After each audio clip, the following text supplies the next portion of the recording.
Sorry for our delay. We had some little technical difficulties over here. We'll call the May 6th Board of Commissioners meeting to order. Will you please stand and join me in the Pledge of Allegiance? I pledge allegiance to the flag of the United States of America and to the republic for which it stands, one nation, under God, indivisible, with liberty and justice for all. Okay, next up on our agenda are two sets of minutes. Mr. President, I'll make a motion. We approve the minutes as submitted from the Monday, April 15th regular meeting and the Thursday, April 25th special meeting. Second. We have a motion and second. All in favor say aye. Aye. Opposed? That passes. Accounts payable and vouchers. Mr. President, I'd like to recommend the claims from April 17th, 2019 through May 6th, 2019, including two payrolls, dated April 18th and May 3rd, 2019, be approved without exception. So moved. Second. Have a motion and a second. All in favor say aye. Aye. Opposed? That passes. Okay, next up, awarding a bid for jail and video project. Tracy? I believe we're going to have Scott Carnegie from DLZ come up and report his findings. Good morning, Commissioners. You all should have received a little packet like this at your area this morning. My name is Scott Carnegie, Project Manager with DLZ. We've been working with the Sheriff's Office and Jail Administration regarding the video upgrade project at the jail. On April the 15th, we received bids for that project. We received two bids, one from Stanley Convergence Security Solutions and one from Security Automation Systems, Inc. One of those two was deemed to be non-responsive because they did not provide a price quote for alternate A2, which was the integration component, which was a project requirement. We've had multiple conversations with Commissioner Brown, representatives of the Sheriff's Office, and with the County Attorney to bring us to the point that we are today. You can see listed there on page 1, we've itemized the bid results or the bid received from Stanley Convergence Security Solutions. The base bid, alternate A1, replacing the console, alternate A2, the integration component, then alternate A3 and A4, which are additional year each for the total parts and labor warranty. Totals $802,800. We've also attached a copy of the bid tabulation. It's the 11 by 17 fold-out of your packet for your reference.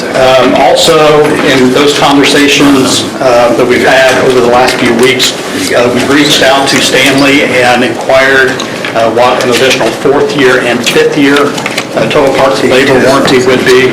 You can see that totals there at the bottom of page 1, $57,540.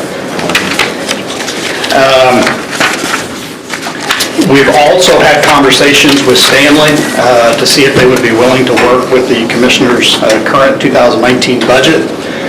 They are willing to accept $300,000 to $350,000 as part of fiscal year 2019, paid out over various months and coordinated with the percentage of work complete like we typically would a project, with the remaining balance due in fiscal year 2020, that being January.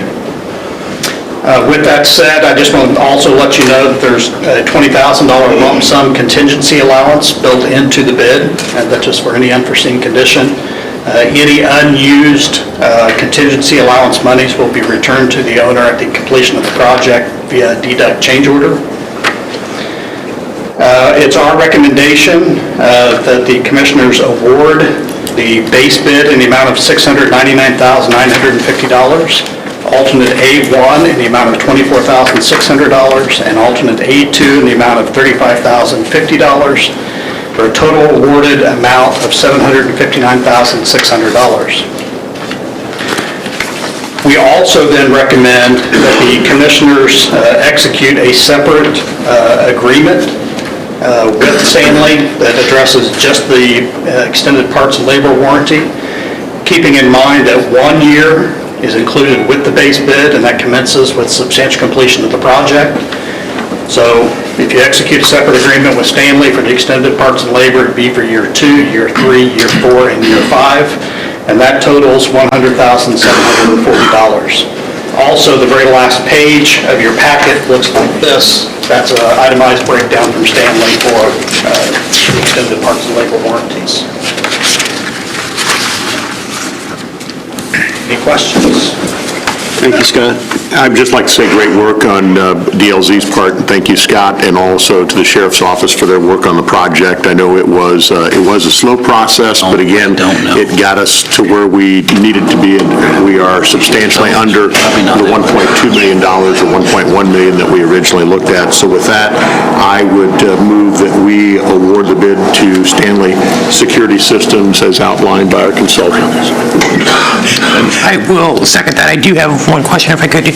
On the 5th year for the warranty, the bump in that amount, is that simply due to the fact that the equipment's out of some sort of warranty at that point? Yes, the reason that the 5th year bumps up to the $35,050, I believe, $35,940 is because at that time, the manufacturer's standard warranty for their parts, when they warrant it to Stanley, it expires in that 5th year. So there's greater liability on Stanley's part should any of those pieces of equipment fail.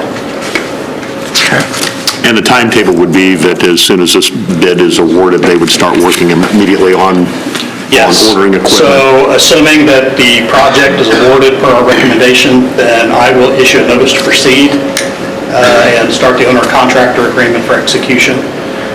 There won't be much activity for the first 30, 45 days because we're going to be waiting on the contractor's required performance payment bond as well as their certificate of insurance. They'll be working on their shop drawings for us to review before they order material. And I would add for the board's knowledge, we did look at both 3 and 5-year lease agreements, and while those were enticing, quite frankly, we ended up saving a substantial amount of money by just rolling it through money that we already have appropriated for this year and looking at 2020 to finalize the project. So it makes good sense. Correct. Okay, we have a motion and a second to award the bids as presented. Any further discussion? All in favor, say aye. Aye. Opposed? That passes. Thank you. Thank you. Okay, we'll entertain a motion for a second reading. Mr. President, I'll make a motion. We hear ordinance 2019-08-CM on second and final reading. Second. Mike?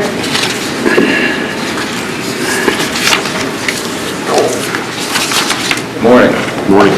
Up for your approval this morning is the second reading for ordinance 2019-08-CM, and this is basically a change of rate fees for our permit fees.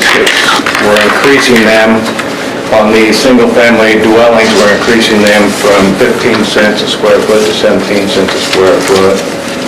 On the miscellaneous structures, we're increasing them from 12 cents a square foot, 14 cents a square foot. And on our Class 1 structures, we're increasing them from 22 cents a square foot to 24 cents a square foot. We're also adding a new fee in there for transient rental permits. We haven't done an adjustment in our fees since 2010, so I figured it's about due. Have you received any feedback since the first reading? Is there anyone in the public who'd like to speak in favor or oppose to this ordinance change? Seeing none, any more questions? No, sir. Bob? Byers? Yes. Brown? Yes. Murtaugh? Yes. Ordinance 2019-08-CM passes 3-0 on second and final reading. Thank you, Mike. Okay, we'll entertain another ordinance for a second reading. Mr. President, I would move that we hear ordinance 2019-10-CM, private sewage disposal. Second. Greg?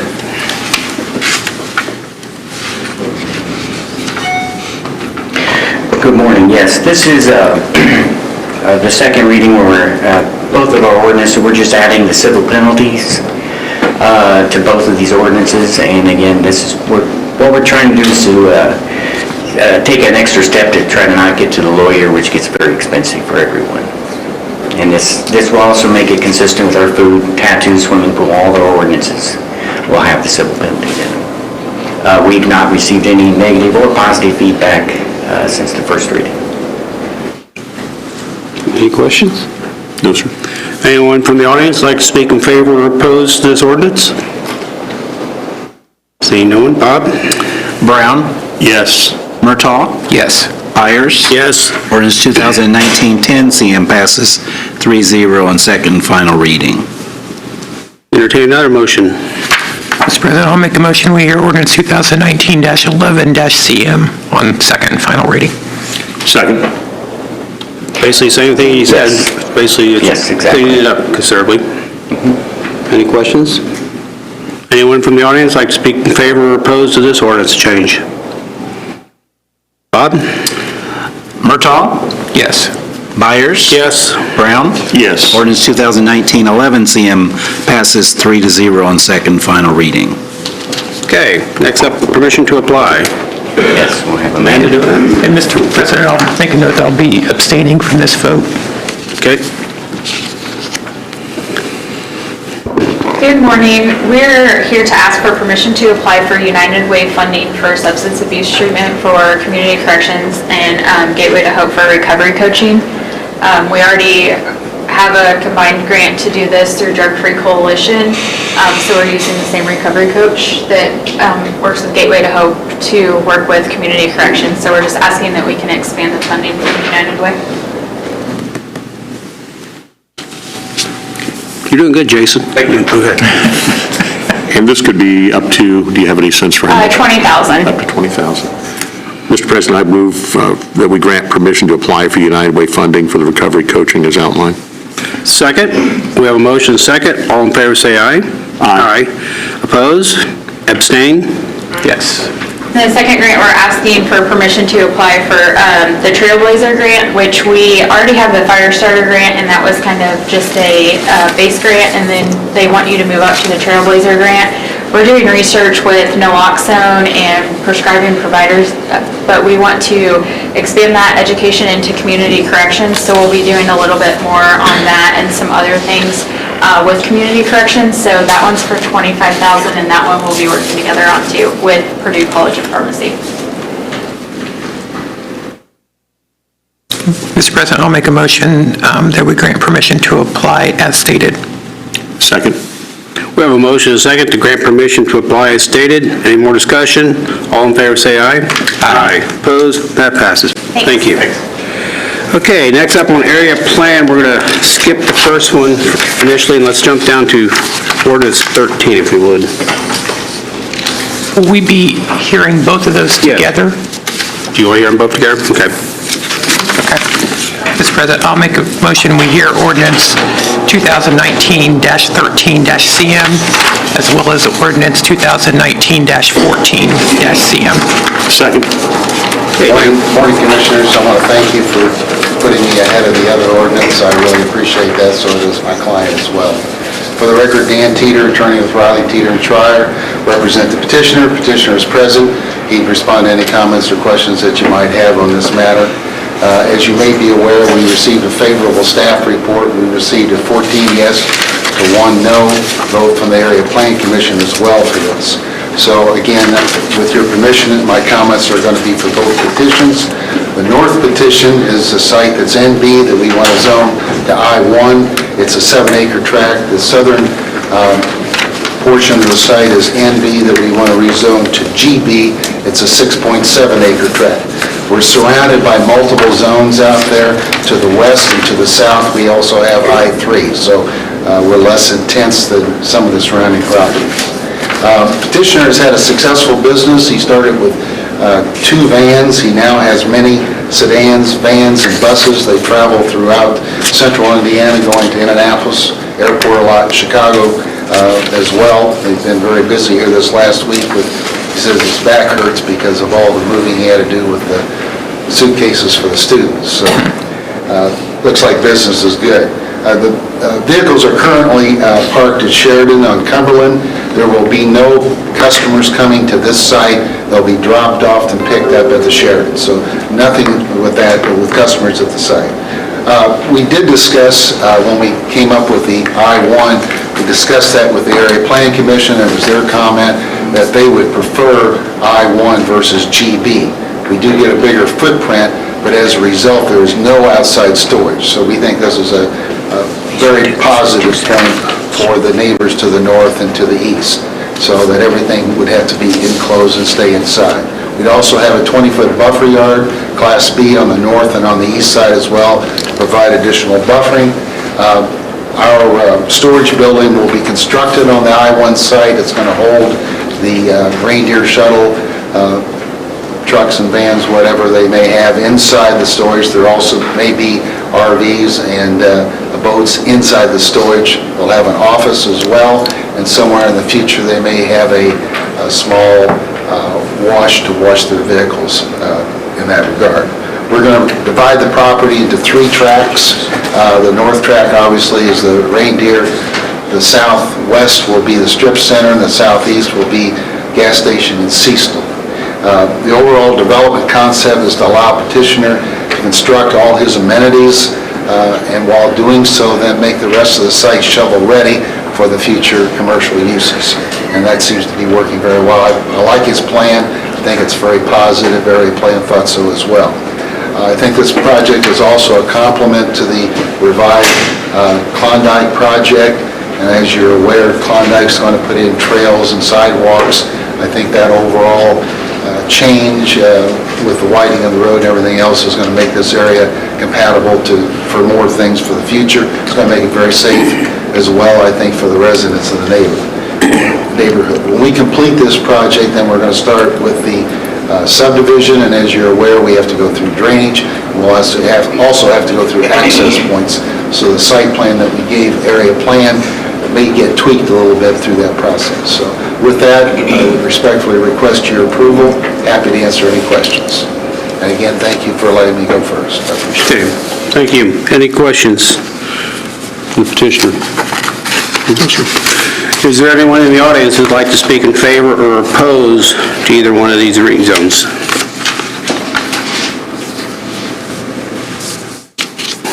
Right, want to have separate votes on each one of those. So let's start with ordinance 13 first, Bob. Byers? Yes?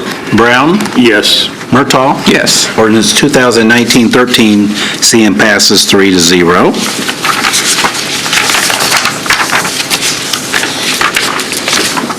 Ready for the next zone? Yep, number 14 now.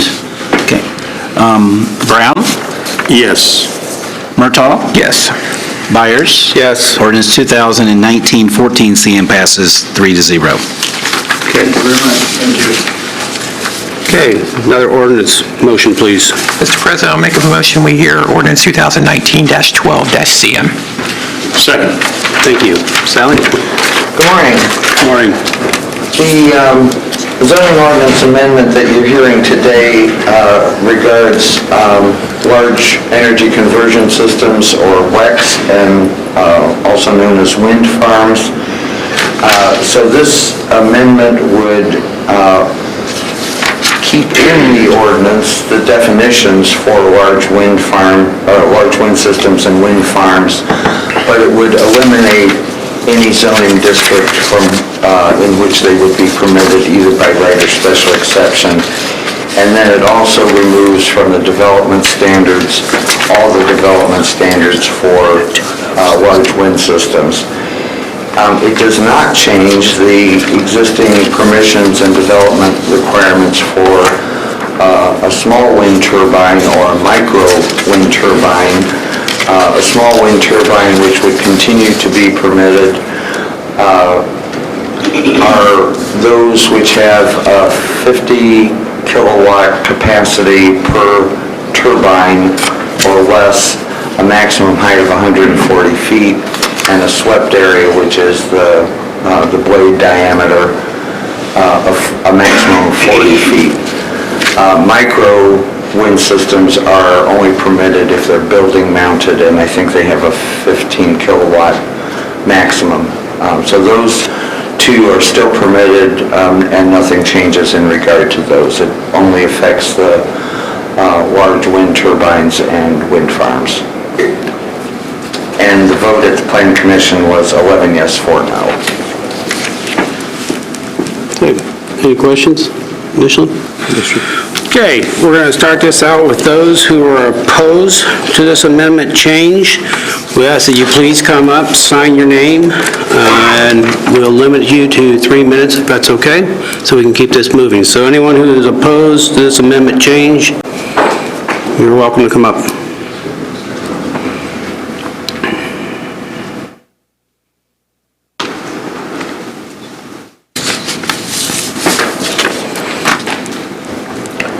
For the record, my name is Derek Reuter, 1332 South Street, Lafayette, Indiana. I've about a 20-year history being an educator, community organizer, and organizational developer for causes related to renewable energy. It's been a trend getting renewable energy to getting net metering from the 60s on. It's been a torch that's been passed generationally. And we've come to an age and an era where the technology is now there, where return on investments peak and come around 5 years. 10 years on these bigger installations will give us, let's not go there, it's too detailed. But the fact is when you're in a community hosting a Purdue University education institution renowned worldwide in engineering, and here our county commissioners are going to vote to accept a ban limiting innovation, growth, getting a higher charting in the wind map.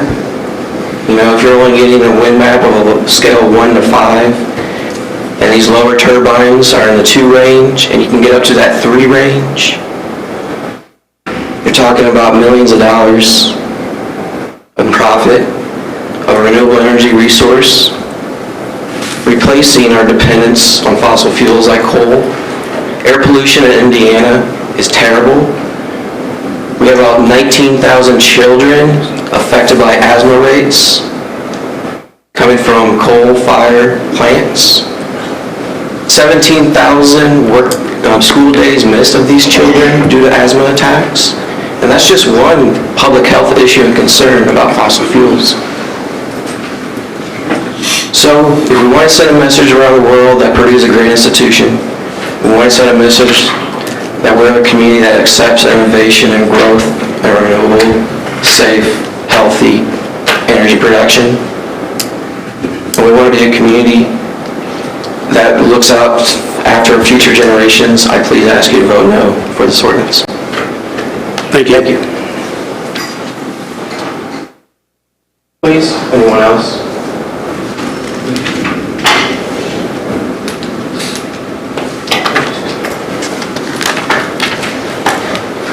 My name is Susan Schechter, and I live at 1001 Ferry Street. I've heard some misinformation, and I wanted to correct that.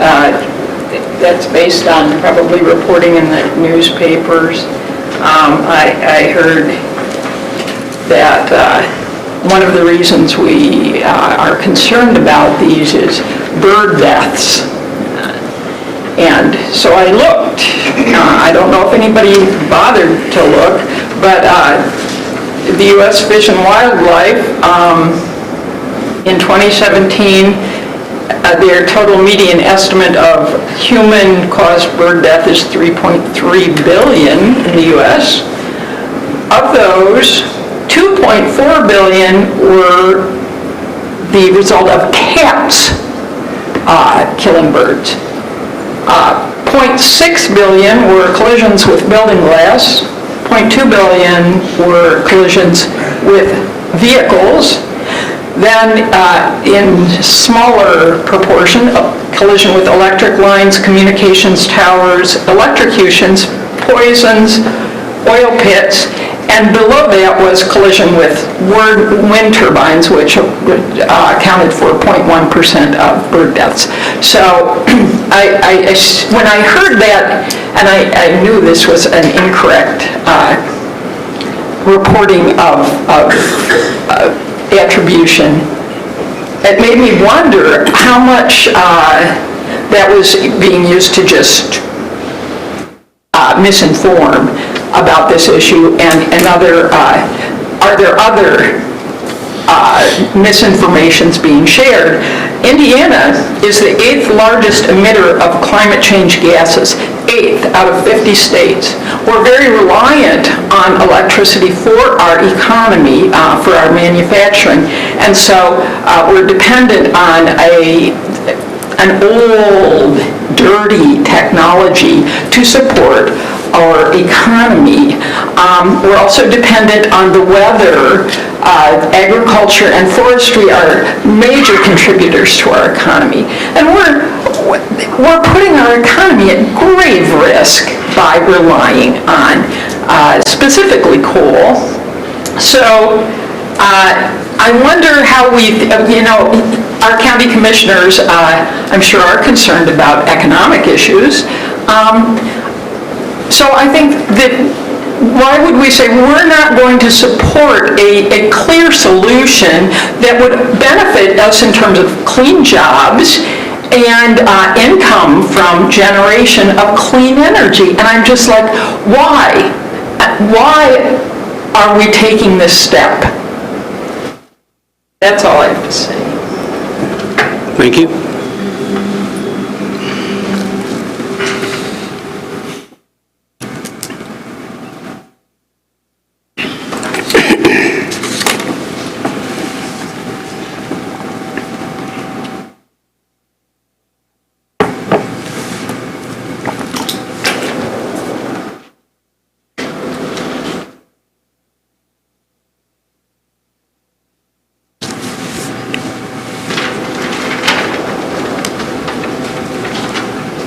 Morning, Clark Howe, West Point. First thing I want to bring up is they talk about the number of people that live out there. Going to interfere. I have right from you guys' stuff here. This is the census from 1890 to 2010. Jackson Township is in the heart of this wind farm, okay? In 1890, there were 1,048 people living in Jackson Township.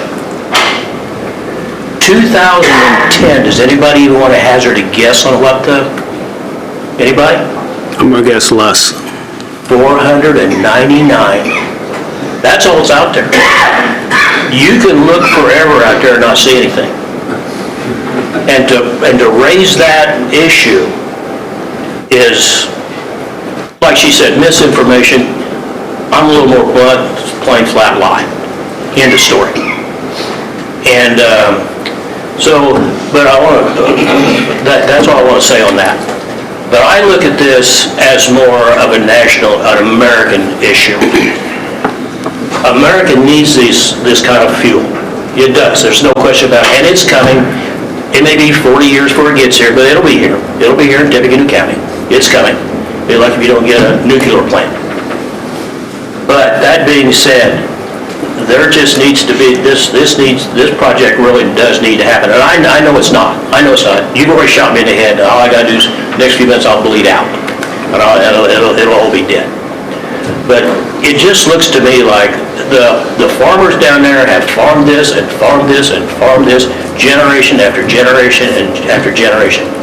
And now, all of a sudden, we are too stupid to run the farm.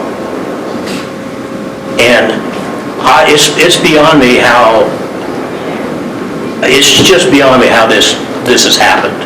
Like I say, it's coming, but it's just crazy. It's just almost past crazy, in my opinion. In my opinion. But anyway, that's my 3 minutes. Thank you.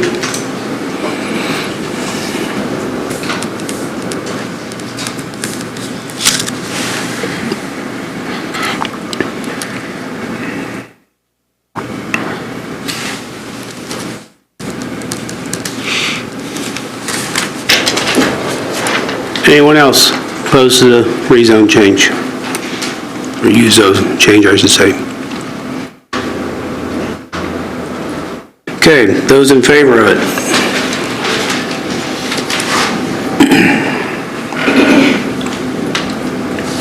I'm sorry, our presentation didn't work, but we have paper.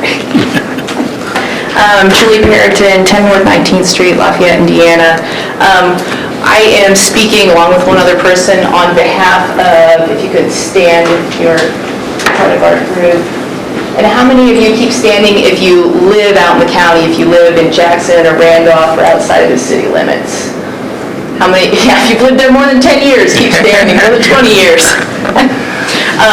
So first, I'd like to thank, I know that many of you, and especially Sally and APC, have been working on this for months. So it passed ordinance committee with a unanimous vote and then was split at APC.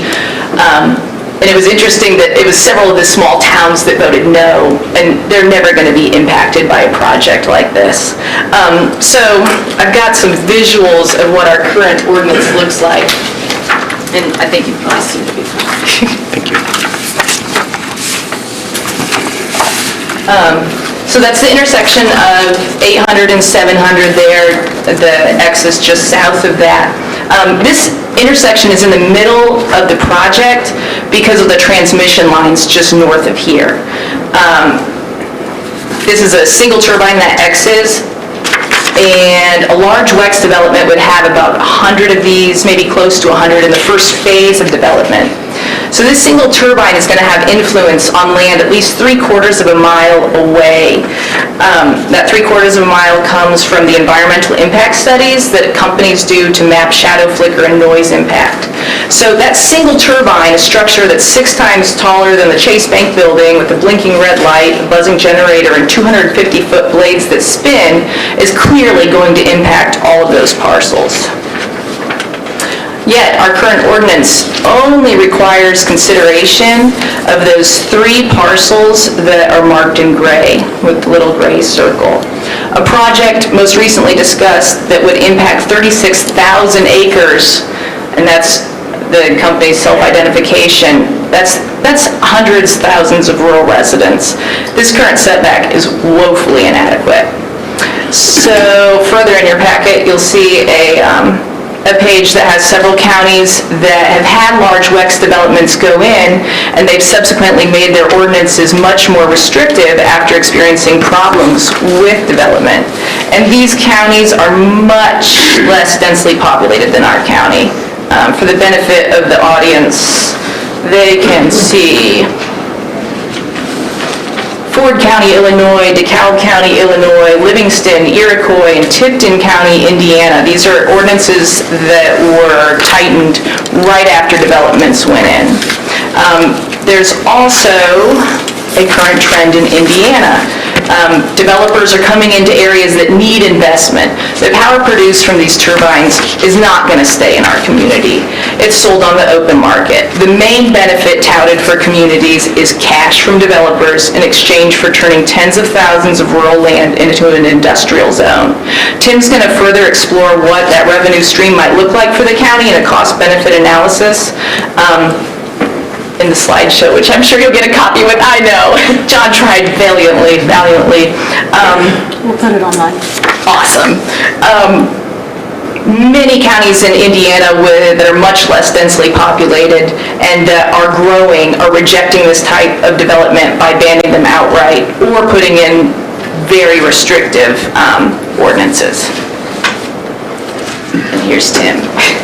Thank you. Yeah.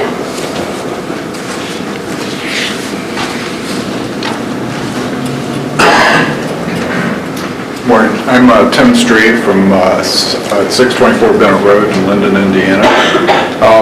And, we've heard both the last APC meeting and this morning from citizens that are concerned about alternate energy.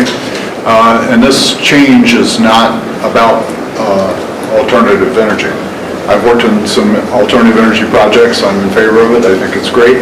What this ordinance is about is siting of an industrial proper siting for power plants. Fortunately, I've got some, hopefully I can follow along with some notes here, but the electric power that's consumed is not produced near where it's consumed.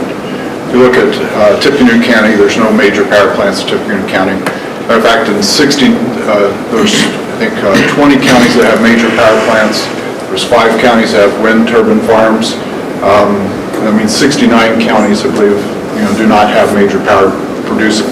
It comes from distances away. Duke Energy, a lot of it comes from Cayuga, 69 miles away. Tippecanoe from Miram power plant, 125 miles away. And that's where the bulk of it is. Look, a lot of the power produced in southern Indiana is, powers not only Indiana and Indianapolis, but also a lot of it goes to Ohio, Michigan. As we all know, the grid is interconnected, and so power can be produced anywhere and be transmitted. So we felt that the wind farms, since they encompass such a large area, it's just not appropriate for this county. So we looked at some comparable counties and tried to get some idea of it. One thing I did was look at 214 counties from Texas to Maine that have wind farms, kind of compared those to our counties. There's no counties that have more than 24 megawatts of wind power that have population density as high as Tippecanoe County. Population density in some counties is as low as 0.3 people per square mile. Tippecanoe County has 354 people per square mile. 98% of all these counties have population densities less than half of Tippecanoe County. The mean population density is just 14% of population density for Tippecanoe County. And it was mentioned about the southwest part of the county being less densely populated. If we take the townships that were to be included in this most recent proposal for wind farm, and look at that population density for that area, 63% of all the counties in the United States that I found there from Texas to Maine, 63% have population densities lower than our least densely populated townships in the southwest portion. So we looked at Indiana.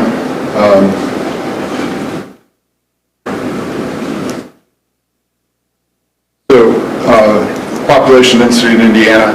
Look at kind of the area that we're discussing with wind farms from Illinois to Ohio, from basically Indianapolis north. So we have 354. Look at the peer counties. Sorry, I don't have the list up here, but basically it goes from Hamilton at 600 down to Boone, 134. Look at this area. That's the range of peer counties. We're at 354. All those counties except Madison have banned wind farms or have moratoriums on wind farms. Madison County is the only one in that whole list from 134 to 600 people per square foot. 3 minutes, so if you could wrap it up. Sorry. Population growth is another thing. All the counties that have population growth as high as Tippecanoe County have banned wind farms. Total income, we have $5.9 billion total income. Benton County, compare Benton County, $159 million, 38 times difference. Every county in this area that has more than $1 billion in income have banned wind farms, with the exception of Madison. Say that again. The other thing is, we talked about economic benefit. Potential loss to the residences. There's like 26,000 residences in the county outside the city limits. Potential residential cost loss could be huge to those, and the income is not that great. Net present value of what they projected from Energy is only $25 million. Just the southern townships could lose over $200 million in residential property value. Thank you. Sign in, please, make sure I spell your name correctly.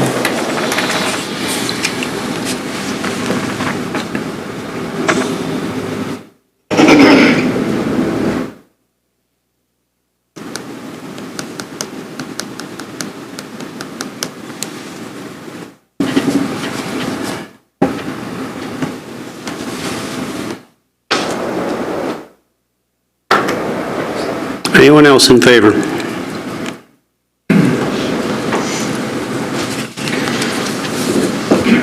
I would ask, since I've purposefully restricted my comments to less than 3 minutes, that I be given a moment, since both of the four people were allowed to significantly exceed 3 minutes to make 2 more comments. We'll give you a minute and a half. All right, thank you. Number one, the discussion of energy coming from a distance. Well, carbon dioxide, which is the named greenhouse gas in climate change, also travels a great distance. And so that's just one thing we have to consider. The other is that there were a lot of statistics thrown out by some people, and you know what they say about statistics. Yeah, thank you. Okay, we're going to call this the closing of the discussion. I did have one question for Sally, but I see she had to step out real quick. Any questions from the commissioners? Not question, but just comments. Just want to reiterate kind of what I mentioned at the APC meeting, that, in particular, my support for this ordinance has nothing to do with being opposed to renewable energy as a whole. Of course, that's very, very important. And to a gentleman's point that spoke in opposition, stating that this limited growth in our county, and I feel it's just the opposite, that without limiting wind farms, we are in fact limiting growth in the county by tying up those tens of thousands of acreage for generations to come. So I think that is in fact an issue. Now, are there pockets of the southern part of this county that likely aren't going to be developed? Yes. But the problem is these wind farms do take up tens of thousands of acres, and you can't just have a large wind farm in just those small pockets that likely won't be developed. So I think we would be doing great harm to the next generation by not moving forward with this ordinance. Thank you. To echo what Commissioner Murtaugh is saying, I was around, not on the board, but around for the discussion when wind farms first came to the area, and it was virtually impossible to foresee the enormity, the size that these would grow to just in terms of height and therefore their impact. While I do strongly support renewable, sustainable energy sources, there are other options, and I do think that it's extremely important that we, and fair, that we consider the impact of one of these sites on neighbors and property owners in the area. The one question I had for you, Sally, the wind turbines that are city bus, are those 140 footers? Is that basically what we're saying is how high could still be built in the community? They did have to get a variance, they could have gotten a variance, but they are classified as large only because they are a few feet taller than the 140 feet, but in every other way they comply with small turbines. So essentially, those are still permitted, except they'd have to be a couple feet lower in height. Okay, because the reason I'm asking, because I still want to make sure when this passes, if a private individual, i.e. a farmer out there wants to build their own turbine, they can still build their own turbine. And that's what I really want to make sure on this. All right, thank you. I think we all kind of know how Tracy and Tom's going to vote, and I can tell you I'm very split on this decision because of the agricultural community. As you say, it will stop the development, but really is that bad on stopping development in the agricultural community? That allows our ground to be there for years and years and years to still be operated on it. As we talk of the income side, those farmers, landowners receive a fairly substantial amount of income on that part. So that's where I'm kind of torn between them. It's like these high-power electric lines that drive by. Grandpa got to $500 and I got stuck farming around the things. So it's like, okay. To those that say, and I agree with Tom, we're not opposed to green energy, and I will kind of let you know the landfill that we have out here on 9th Street is which is a super funded site, is very close to being delisted. meaning it can be turned back over. We have been negotiating with a couple private companies of turning that into a solar field. So we can potentially take what was an eyesore into our green energy. So we are looking at that here throughout the community and that part of it. I agree, Jackson Township's down there's not a lot of population. I could easily see this thing, but I don't think we need to have an ordinance where we start breaking out townships after township after township. So that's pretty much where I'm staying. I know I'm jumping on both sides of the fence here, but I'll turn it over to Bob. Brown? Yes. Myers? Yes. Murtaugh? Yes. Ordinance 2019-12 CM passes 3-0. Thank you, everyone, for coming on this issue. Next up will be Highway.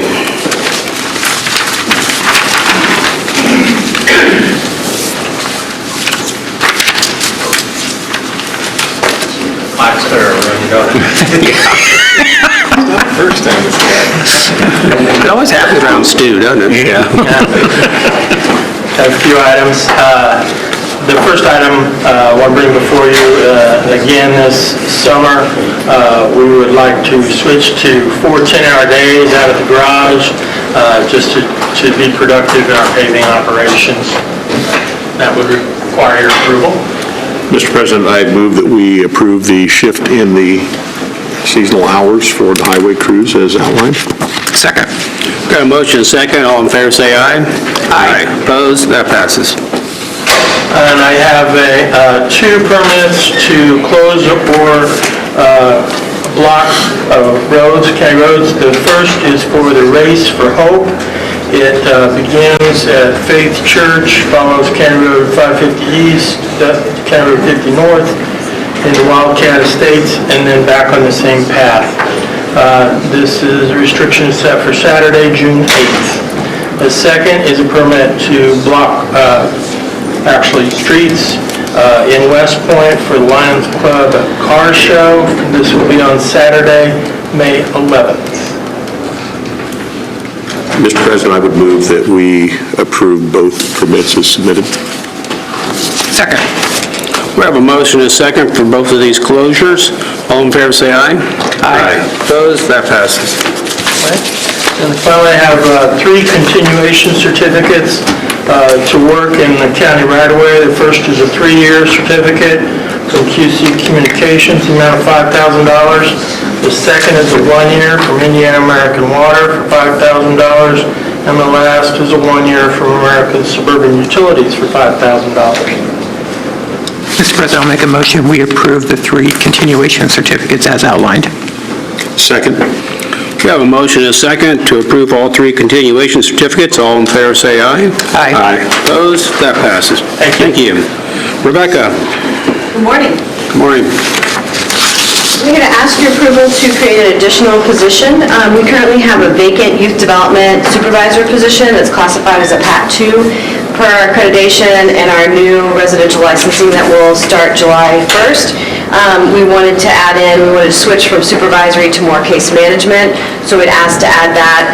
We currently have a clinical case manager job description. We already have one position, and that's in day reporting. We'd like to have another one in residential and eliminate the youth development supervisor. So it's really just eliminating a vacant position, creating the new new position of clinical case manager. Both of them are classified as PAT 2. Mr. President, I would move that we eliminate the youth development supervisor position as Rebecca outlined. Second. You want to create also? Oh. We have a motion and a second to eliminate a position. All in favor, say aye. Aye. Aye. Opposed? That passes. I said we just move on then. Mr. President, I would move that we create the additional clinical case manager position as outlined. Second. We have a motion and a second. All in favor, say aye. Aye. Opposed? That passes. Thank you for both of those. The next is permission to accept an addendum to contract with the Indiana Department of Correction for our JDI performance grant. We applied for it. We were one of 6 out of 32 counties that qualified for the performance grant for JDI, and we applied for it. We're awarded. We'd like to accept it, please. Okay, so the extension period's 1 year? Yes. Okay, all right. Mr. President, I'll make a motion that we accept the addendum to the contract with the Indiana Department of Correction in the amount of $49,500 for that one-year extension. Second. Okay, we have a motion and a second. All in favor, say aye. Aye. Opposed? That passes. Thank you. Thank you. Shirley, you're talking about pigs, right? Sow? No, scope of work. Oh. I should have known there'd be at least one question on that. Doug has reviewed this. This is a scope of work, an addition for Wellness for Life. They're going to be doing our life coaching now, and they're going to be doing it for the full time that the clinic is open, so 32 hours. The scope of work is an additional $50,000 a year, which comes down to $41.66 per month. That's about $30.05 an hour, which is less than what we're currently paying, and this will be open during the entire time that the clinic is open. So we're increasing the hours. We're increasing the hours for less per hour. Mr. President, I'll make a motion that we approve this agreement with Wellness for Life for life coaching. Second. We have a motion and a second to accept this agreement. All in favor, say aye. Aye. Opposed? That passes. Okay, the next big one. Okay, the next one, I'll give you a list. Good. So that you can keep up here.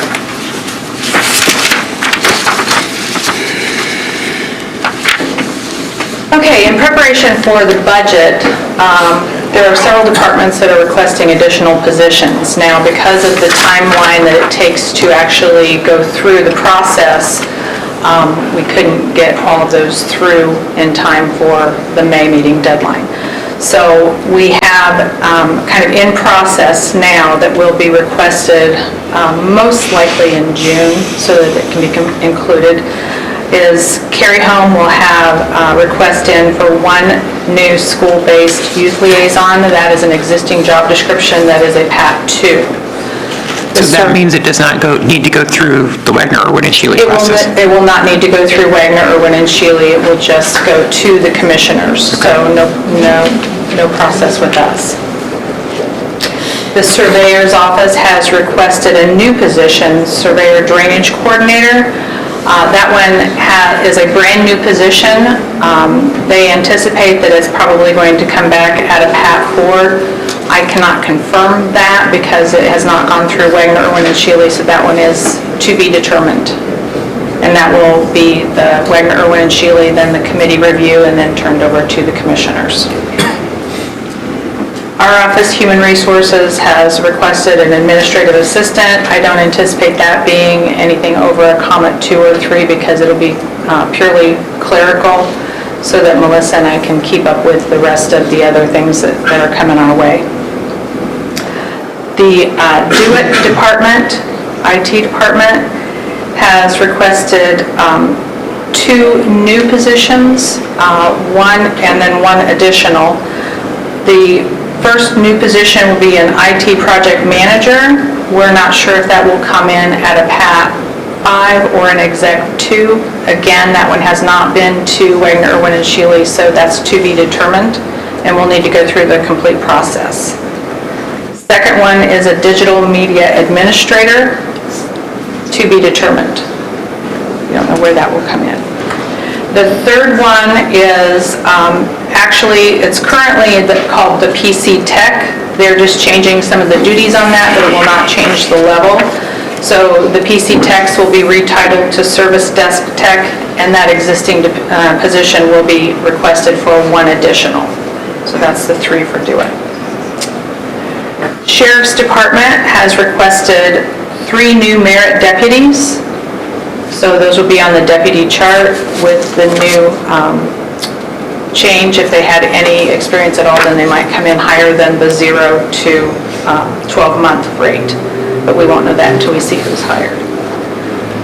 They also have requested 6 new jail deputies, which are the jail deputy correction officers. Those are poll 2. There is an existing description, and that will not need to go to WIS. They also have requested 2 new dispatchers, which are also poll 2. Existing job descriptions, they will come directly to you. And the last one for them is one new position for property evidence and sex offender registry assistant, and that one's to be determined. I'll be working with Terry Rulli and Melissa on that probably this week. And that one will have to go through Wagner, Irwin, and Shealy. Next is the prosecutor's office. They have one that is currently going through Wagner, Irwin, and Shealy that has not come through the committee yet. If that one is approved, obviously that would also be on the 2020 budget, but for 2020 specifically, they have requested 7 additional positions. 3 new legal assistant positions, which are at 4. And Pat has indicated that those he would need at the beginning of the year. And then 4 new deputy prosecuting attorneys, and Pat had indicated that those positions would need to start at least 6 months prior to the new court opening in January 1st of 2021. Next is the probation department. One probation officer for the adult division that has an existing job description and would be on the state pay scale. And the last one is for court services. One position would be an additional evaluator, which is a current existing job description, which is a PAT 3. So that would come directly to the commissioners. And then, what about public defender? I have not received anything from the public defender's office. Do you know something I don't? Yeah, we did. I'm sorry, I thought they should have copied you as well. I didn't get it.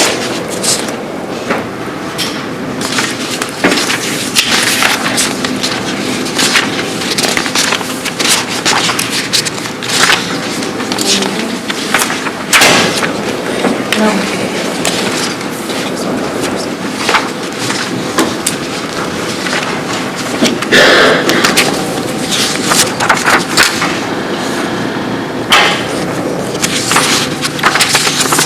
Of course, we don't have numbers in front of us right now. No numbers in front of us. And in fact, several of those being new positions, we won't know until it goes through the process. I feel pretty comfortable saying that it's probably been a long time, if ever, that we've been presented with requests for in excess of 27 positions. And I won't speak for the council, but I can pretty surely say that it's highly unlikely that we would be able to afford 27 or 28, 30, whatever the numbers end up being. So are there, first of all, the public defender request is to move, it's just shift one part-time public defender to full-time.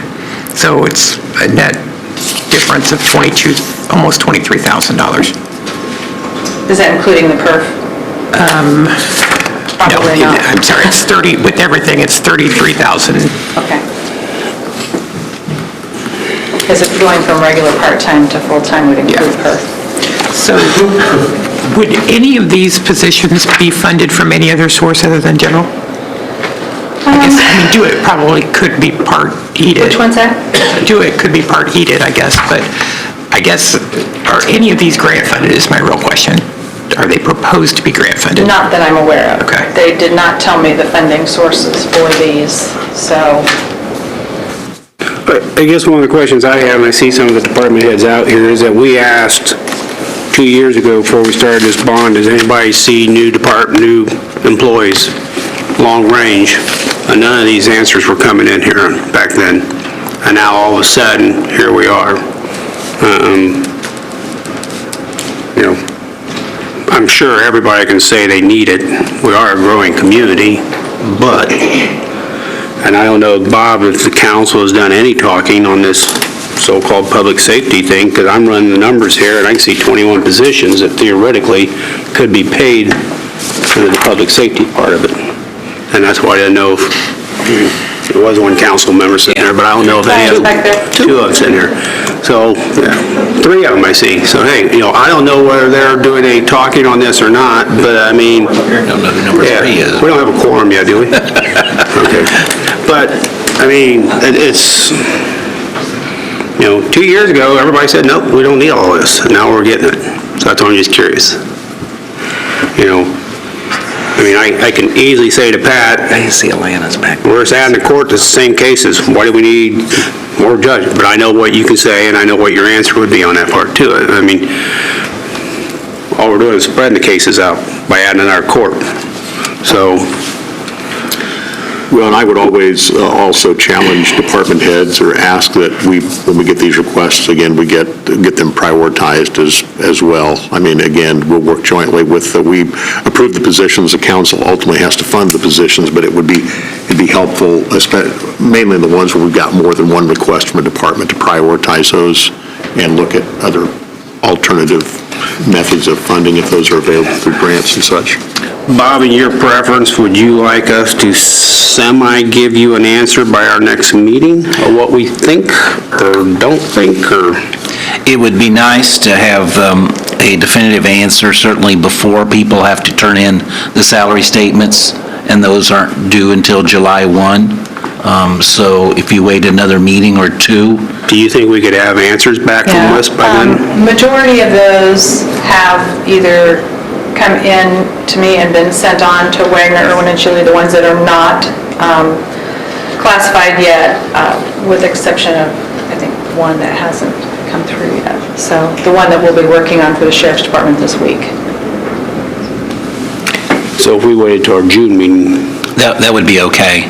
Even after salary statements come in, we certainly need to know, obviously, before budget hearings, which are pretty much mid-August, but it'd be nice to have the request to us, only the positions that you have already created.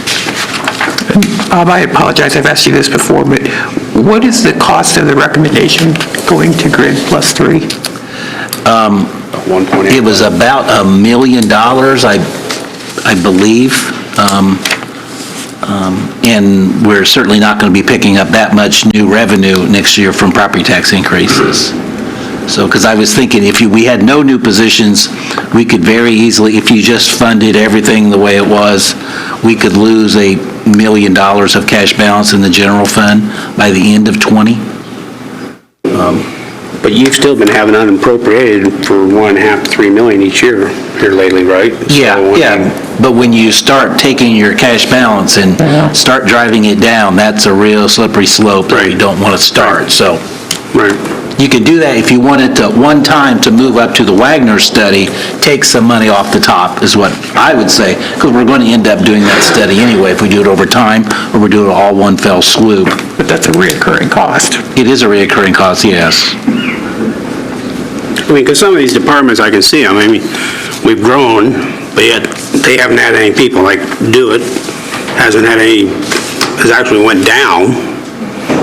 We keep adding more personnel and more buildings and more this and more that and everything else. So to me, I could easily say, okay, your department, we keep adding, but we're still running the same people. So, I can just toss them these something.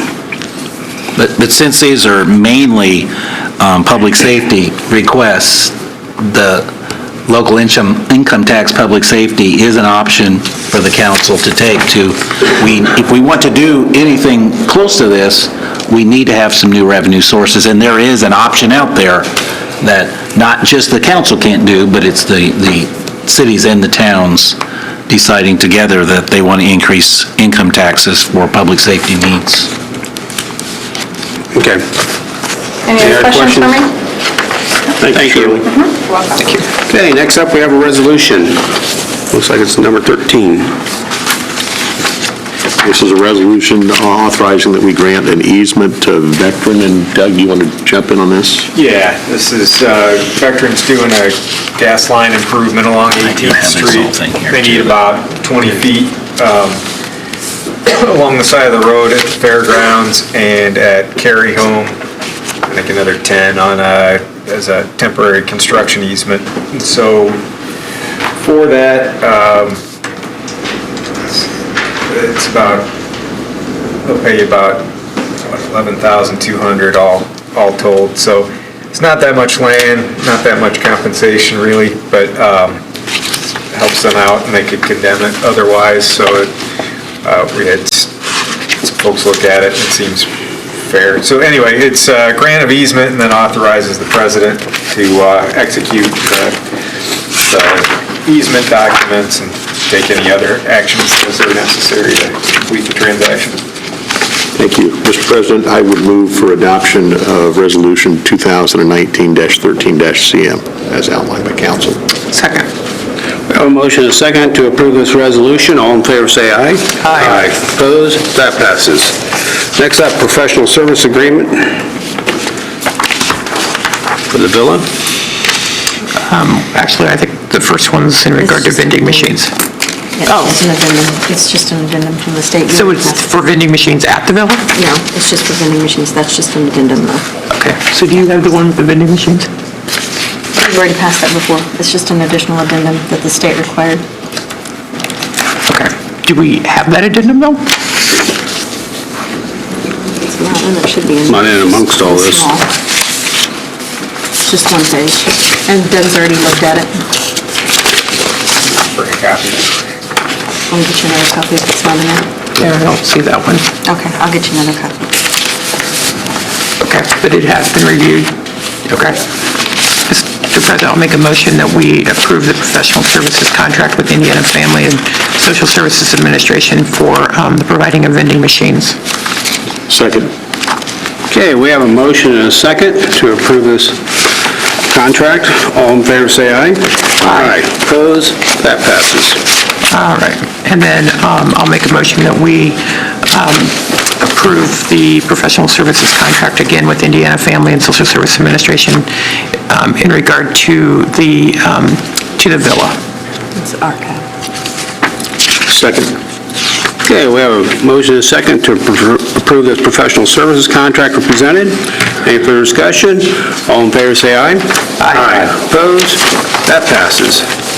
Next up, proposal from Keystone Architect for design services of the courthouse. Mr. President, I would move that we approve the contract with Keystone Architecture for design services for the courthouse. I think I know now. I'll second that motion. So we have a motion and a second to approve the design services for Keystone for the courthouse. Any further discussion? I will just make a comment that that's to do the design for adding the new court and moving some space around in regard to the vacated space on the 5th floor. Okay. All in favor, say aye. Aye. Opposed? That passes. Accepting the contracts for the 5th floor HVAC project. Aye. Yeah, and this is the approval of the contracts that were actually awarded for that HVAC project on the 5th floor of the courthouse. And that's with Quality Plumbing, Tecton, and who was the third one? Was it Brand? Yeah. Yes, Brand Electric. So with that, I'll make a motion that we approve those. Second. We have a motion and a second to accept these contracts for our 5th floor project. All in favor, say aye. Aye. Opposed? That passes. Change orders for a couple of the fairgrounds projects. Mr. President, I move that we approve change orders for the fairgrounds project as provided to us by Tecton. The dollar amount is $93,053.88, and all are for utility placement, water lines, and stormwater There's management. a second one in there. Turn that page. Back page. That one too. And another for $59,988 for power distribution for the 4-H office and exhibit hall. And that was a motion? Yes. That's the second. Okay, we have a motion and a second to approve both of these two change orders as presented. All in favor, say aye. Aye. Opposed? That passes. Appointment. All right, for I think the third time this year, we have an appointment to the Alcohol Tobacco Commission. I would like to make a motion that we appoint Holly Hughes to the Alcohol Tobacco Commission. And I will second that appointment or that motion. We have a motion and a second for this appointment of Holly Hughes to Alcohol and Tobacco. All in favor, say aye. Aye. Opposed? That passes. Okay, under unfinished and new business, thank you for being patient, Apex Warehouse and Logistics. As Bob said, this is in a TIP district, It is in the southeast so you're more than welcome to come out and talk to us. Yeah, appreciate you. Get in like this, thanks. So we are requesting a 10-year abatement for a 48,000 square foot building on existing property that we already have, so it's a bit of an addition. It's a standalone building separate from the other building that we have there, but right across the street on the same lot. We have heard from, numerous realtors here in town that there is a tremendous need for this. We hadn't planned on building anything this quick, but every month I'm getting a call, do you have space? Are you going to be getting space? And we decided it's time for us to do this a little quicker than what we had scheduled, but absolutely need for it. So it is spec space, you don't have a user quite yet? Not quite yet. Do you expect that as soon as? Yes, yeah. I have no doubt we'll be getting phone calls. Like I said, on a monthly basis, I'm already getting phone calls, so once they know it's up and going, I have a feeling we're probably going to be inking a deal before the inspection's even done on it. And so what is our official action? Right, nothing right now.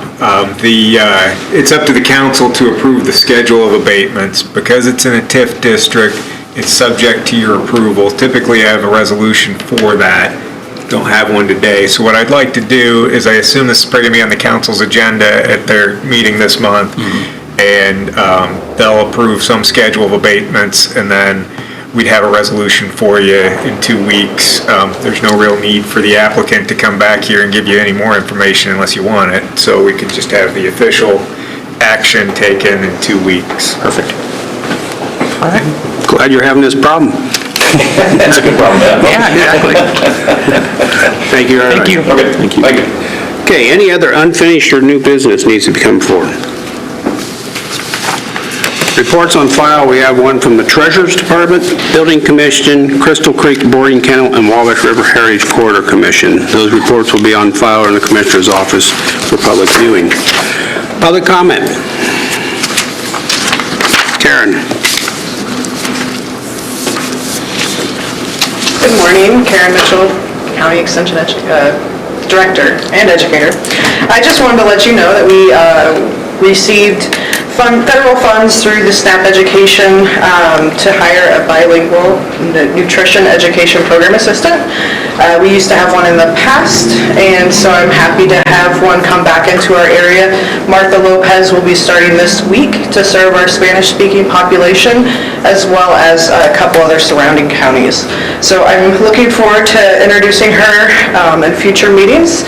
But the real reason I'm here today is that I'm excited to announce that Tippecanoe County has decided to come together to create a CISMA, which is a Cooperative Invasive Species Management Area. And so Indiana has an initiative that they're working with contributions from NRCS, our Natural Resources Conservation Service, to create these CISMAs, which have the goal to engage and educate citizens on invasive species while making a management plan to eradicate the species in the county. So we met last week, Soil and Water, SWCD, Soil and Water Conservation District, NRCS, Purdue University, the county and city parks, our representative, Niches Land Trust, DNR. So it's a group of a lot of people, a lot of organizations that have similar goals, but now we're coming together cooperatively. So you may hear about us as the Tippecanoe Invasive Cooperative Task Force, or Get Tipped About Invasives. So why should you care about invasives? Invasive species cost the U.S. more than $120 billion in damages annually. That's just damages, that's not control cost. And so these invasive species negatively affect our property values, our ag productivity, public utility operations, native fisheries, tourism, outdoor recreation, and the overall health of our ecosystem. And the control of many of these invasives is inevitable, and the longer we wait to control, the more expensive it's going to get. So I'm not asking for anything right now, I'm just letting you know that we have formed this cooperative task force, and we are going to be working together to be eliminating invasives in Tippecanoe County. And the top two invasives are? Honeysuckle. Asian bush honeysuckle is one of them, but we aren't just focused on plants. We are looking at the Asian carp in our Wabash River. We have insects, so the emerald ash borer that has come in and destroyed our ash trees. So there's a lot of invasive species, not just plants. That way. That's great. Thank you. Any questions for me? And I've got a little handout on why you should care about invasives and how it affects all the different industries that we're all interested in. Any other public comment? Anyone? Entertain that last motion? Motion to adjourn. Meeting adjourned. Thank you. I'm thinking like auditors.